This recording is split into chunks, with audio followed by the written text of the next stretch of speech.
Vraies Voix Sud Radio, le coup de projecteur des vraies voix. À vendre, liquidation totale avant fermeture, 100% déstockage, tout doit disparaître. Voici ce que l'on peut lire en lettres capitales sur les vitrines de nos commerces, pourtant si incontournables pour la vitalité de nos centres-villes. Le beurre, l'électricité, le fio, tout. Là, depuis le mois de septembre, avec ma boulangerie, je peux même plus prendre de salaire. Je ne suis pas favorable à ce qu'on décale ad vitam aeternam le remboursement des PGE. Je pense que ça n'est pas rendre service aux entreprises que d'étendre systématiquement la durée ou la maturité des prêts. Les commerçants ont le sentiment d'être délaissés, une lame de fond qui atteint dans les villes où les locaux sont vagues.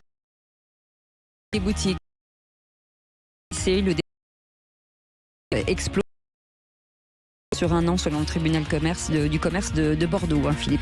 Oui, alors parlons vrai. Est-ce que tout est fait pour défendre le petit commerce? Et finalement, est-ce que les principaux responsables, ce ne sont pas les consommateurs qui boudent les petits commerces pour préférer acheter, par exemple, sur Internet?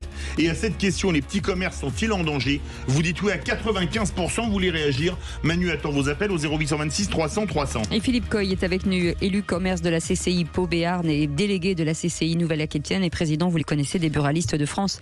Philippe Coy, merci d'avoir accepté notre invitation. Philippe, avec cette succession de petits commerces aujourd'hui qui baissent le rideau. Alors, une fois qu'on a évidemment déploré la disparition de ces petits commerces et les tragédies parfois que ces disparitions entraînent, je me demande au fond s'il n'y a pas de la part de la France prétendue élitaire une sorte de mépris pour ces commerces fondamentaux qui assurent notre quotidienneté mais qui ne relèvent pas évidemment des grandes masses capitalistiques. Et je vois quelque chose mais sans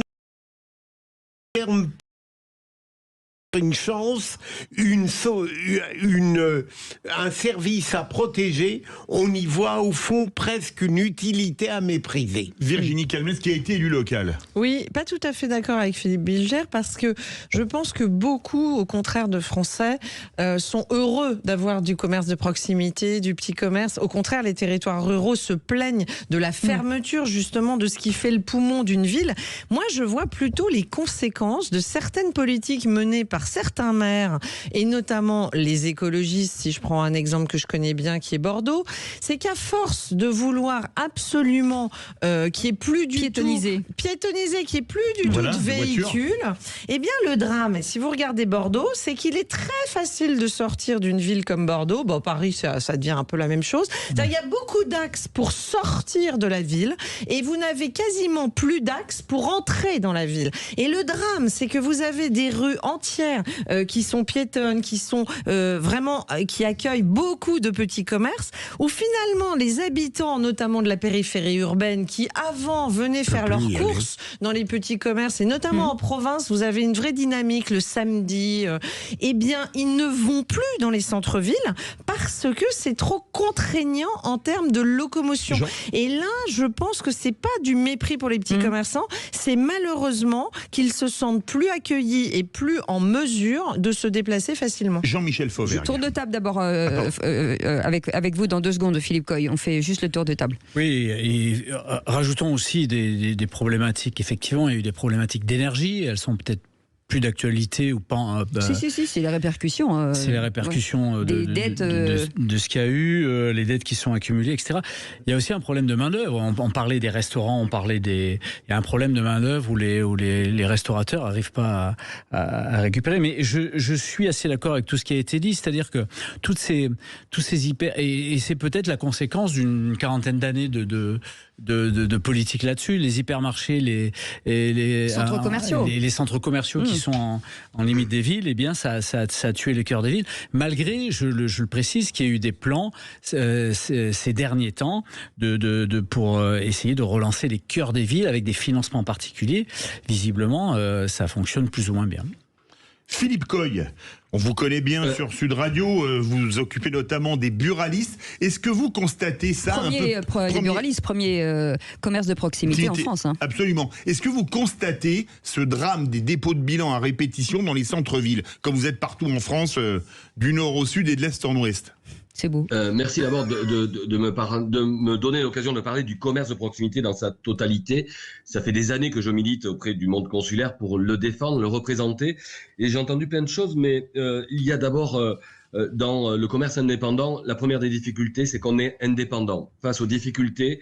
Et malgré l'organisation que met le monde consulaire, toute la myriade de petits commerçants a du mal à se fédérer, a du mal à se faire entendre. Donc c'est déjà dans un débat général, la grande distribution pèse plus, fait plus fléchir la décision politique que le petit indépendant. Et on le sait, souvent nous sommes catalogués auprès des élus comme des râleurs, des insatisfaits, et donc pas d'oreille attentive. Sauf qu'aujourd'hui, on s'aperçoit que ce commerce de proximité, c'est le lien indispensable au bien vivre ensemble, qu'on parle de zones urbaines, de quartiers, de ruralité. Et j'ai trop mal au ventre quand je vois aujourd'hui bon nombre de commerces, tout type, qui ferment, et les habitants dire « Ah, c'était bien d'avoir l'épicier à côté. Ah, c'était bien d'avoir ce boucher. » Mais le « Ah, c'était bien », est-ce que vous y alliez ? Non, on est très content d'aller faire ses courses en périphérie, et finalement, on va se dépanner. Mais un commerçant ne peut pas vivre du dépannage. Madame Calmette vient de dire « Le samedi, c'est magique ».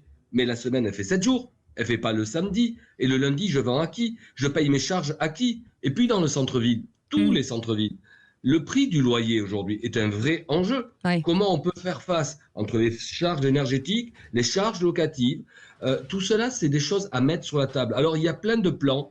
Il y a le Conseil national du commerce qui vient d'être créé d'ailleurs par Olivia Grégoire, qui était jusqu'à il n'y a pas très longtemps ministre du Commerce et des PME. Absolument.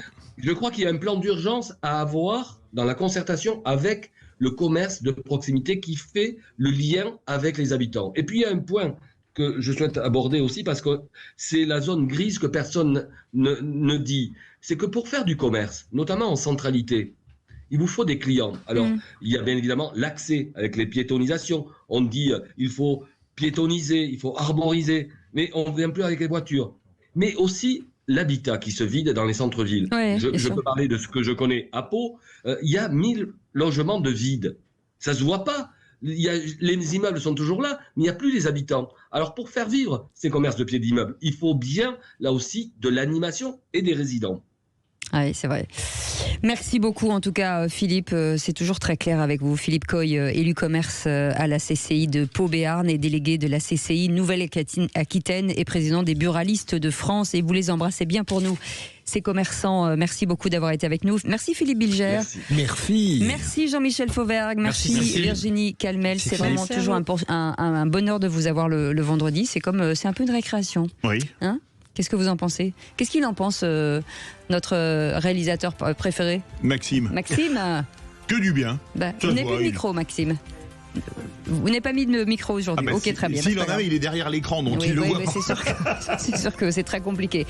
Donc on en profite pour remercier Maxime. On embrasse Emmanuel, bien entendu. On embrasse Justine, Aude et toute l'équipe des Vrais Bois pour cette semaine encore passée. On vous retrouve lundi, Philippe ? Lundi, alors je viendrai de Saint-Raphaël. J'espère être à l'heure. J'espère aussi. Et avec un bronzage. Philippe Coy, on vous embrasse. Philippe, David, on vous retrouve demain lundi, à partir de 17h. De 17h, et on a tout de suite Alexandre Priam. Salut Alex. Salut Alex. Salut tout le monde, salut les vrais voix. Je suis comme Antoine Dupont à Los Angeles exceptionnellement. Quel est le menu du rugby ce soir ? Oh là là. Eh oui, on suit Antoine Dupont évidemment puisqu'il est en stage actuellement du côté d'une franchise de NFL. On en parlera ce soir avec Philippe Spanghero sur Sud Radio. C'est une information Sud Radio, donc on va la développer dans quelques minutes avec notre spécialiste Philippe Spanghero. Et puis évidemment de la Pro D2 ce soir avec Mont-de-Marsan-Brive, Nice-Colomiers, Dax-Soyer-Angoulême, Nevers, Montauban, Valence-Roman, Agen, Aurillac, Béziers et Aix-en-Provence, Oyonnax pour cette 5e journée de Pro D2. Très très belle soirée de rugby à prévoir. Eh bien, que du bon, merci beaucoup. Allez, passez une bonne soirée à tous. Bon week-end et à lundi à 17h. Salut. Tout de suite les incontournables de la gestion de copropriété.